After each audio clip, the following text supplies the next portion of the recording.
இந்த பூமியில நம்ம வாழ்ற வாழ்நாள் முழுவதும் நம்ம எப்படிதான் இருக்கணும் சொல்லுங்க? பொய் சொல்லாம இருக்கணும்.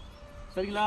நம்ம பொய் பேசாம வாழ்ந்தோம் அப்படின்னாக்க நமக்கு நல்லது, நம்ம குடும்பத்துக்கு நல்லது, நம்ம சமுதாயத்துக்கு நல்லது, இங்க வசிக்கிறீங்களா இந்த கொலாப்பு கிராமத்துக்கே நல்லது. உங்களை மாதிரி யாருமே பொய் பேசாமே இருந்தோம்னு வச்சுக்கலேன், எப்படி இருக்கும்? ரொம்ப சந்தோஷமா இருக்குமா இல்லையா? சரிங்களா? அப்போ நம்முடைய தவறை மன்னிக்க பொய் பேசவே கூடாது ஒரு காரணம். ஓகே தம்பிகளா, சொல்லுங்க. நம்முடைய தவறை மறைக்க பொய் பேசக்கூடாது. நம்ம நல்லவனா காமிக்கிறதுக்கு பொய் எல்லாம் பேசக்கூடாது. சரிங்களா? பில்டப் எல்லாம் ஆனந்தாலும் கொடுக்க கூடாது. உண்மை எது பொய் எது உடனே டக்குன்னு பேசணும். சொல்லுங்க, உண்மை எது பொய் எது அப்படின்னு உடனே பேசிடணும். சொல்லுங்க. அப்ப உடனே டக்குன்னு சொல்லணும், இதுதான் உண்மை இதுதான் பொய் அப்படின்னு சொல்லிட்டு நம்ம கரெக்டா விளக்கம் கொடுத்துடணும். சரியா? அப்போ எப்ப பார்த்தாலும் பொய் சொல்லியே நம்ம வாழ்க்கையே கடத்தக்கூடாது. சொல்லுங்க.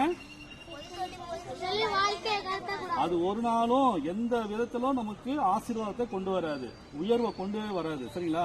அப்போ உண்மை உள்ளவர்களை தான் ஏசப்பா என்ன பண்றாராம்? சொல்லுங்க, உயர்த்துகிறார். உண்மை உள்ளவர்களை தான் யாருக்கு ரொம்ப பிடிக்குமா? ஏசப்பாவுக்கு ரொம்ப பிடிக்கும். நீங்க உண்மை உள்ளவர்களா இருந்தா அப்பா அம்மாக்கே ரொம்ப பிடிக்குது, நம்ம உண்டாக்குன கடவுளுக்கு எப்படி இருக்கும்? ரொம்ப பிடிக்குமா இல்லையா? அப்போ உங்களுக்கு தூக்கி ஏசப்பா எங்க வைப்பாரு? சொல்லுங்க, உயரத்துல மேன்மையில வைப்பாரு. சரிங்களா? யாரும் தொடக்கூடாத உயரத்துல உங்களை பெரிய ஆளா ஏசப்பா உங்களை கொண்டு வந்துருவாரு. சரிங்களா? எப்போ நாம உண்மை உள்ளவர்களா இருக்கும் பொழுது ஏசப்பா நம்ம நல்லா உயர்த்துவார். சரிங்களா? அப்போ ஒவ்வொரு நாளும் இந்த ஸ்டெப்பை நம்ம எடுக்கணும். சொல்லுங்க, ஒரு தீர்மானம் எடுக்கணும். நான் இனிமே பொய் பேச மாட்டேன். சொல்லுங்க. யாருக்காகவும் எதற்காகவும் தேவையில்லாத ஆதாயத்திற்காகவும்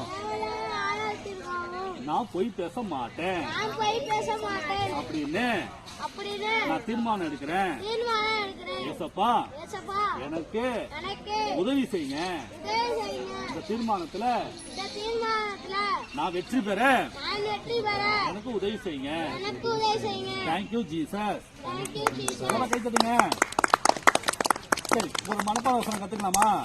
பொய் உதடுகள் கர்த்தருக்கு அருவருப்பானவைகள், உண்மையாய் நடக்கிறவர்களோ அவருக்கு பிரியம். நீதிமொழிகள் 12:22.